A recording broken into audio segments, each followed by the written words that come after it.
Засгийн газрын тогтоолоор аймгийн засаг даргын 5 газрын бүтэц оронтоонд хуулиар өөрчлөлт орсон. Энэ хүрээнд аймгийн засаг даргын 5 газар засаг даргын эрхлэх асуудлын агентлаг Сумдын засаг даргын 5 газрын нийт 40 албан хаагчдыг хамруулан 2 өдрийн сургалтыг зохион байгуулж байна. Төрийн албан хаагчдын албан тушаалын тодорхойлолт боловсруулах, төрийн байгууллагын чигүүргийн шинжилгээ хийх талаар мэдлэг чадвар эзэмшүүлэх зорилготой тус сургалтыг удирдлагын академийн сурагч огч нар удирдан чиглүүлж байна.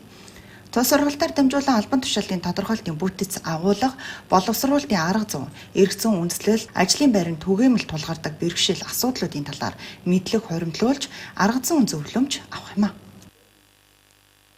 Тэгэхээр төрийн албаны тухай хуулийн дээр заасан байгаа засаг даргын 5 газрын бүтэц оронтоонд одоо хуулиар тогтоосны дагуу чиглэлд өөрчлөлт орсон бол за албан тушаалын тодорхойлолтыг боловсруулах чиглэлийн шинжилгээ хийх ийм одоо эрх зүйн зохицуулттай байж байгаа. Тэгэхээр энэ чиглэлийнхаа хүрээнд засаг даргын 5 газар аймгийн засаг даргын эрхлэх асуудлын хүрээний агентлаг за Сумдын засаг даргын 5 газартайгаа хамтраад удирдлагын академитай 2 өдрийн сургалтыг зохион байгуулж байна. За сургалтын сэдвийн үед аваад үзэх юм бол яг одоо өнөөдрийн хувьд тулгамдаад байгаа албан тушаалын тодорхойлолтыг хэрхэн боловсруулахын за төрийн байгууллагууд дээр байгаа чиглэлийн шинжилгээг хэрхэн хийх бид нар давхартал хийдэлтэй нөгөө сул орхигдоод байгаа ажлын байрнуудаа албан тушаалын тодорхойлолтын дээр хэрхэн одоо эрх зүйн хувьд боловсруулж оруулах уу гэдэг арга зүйн сургалтыг 2 өдрийн хугацаанд зохион байгуулж байна.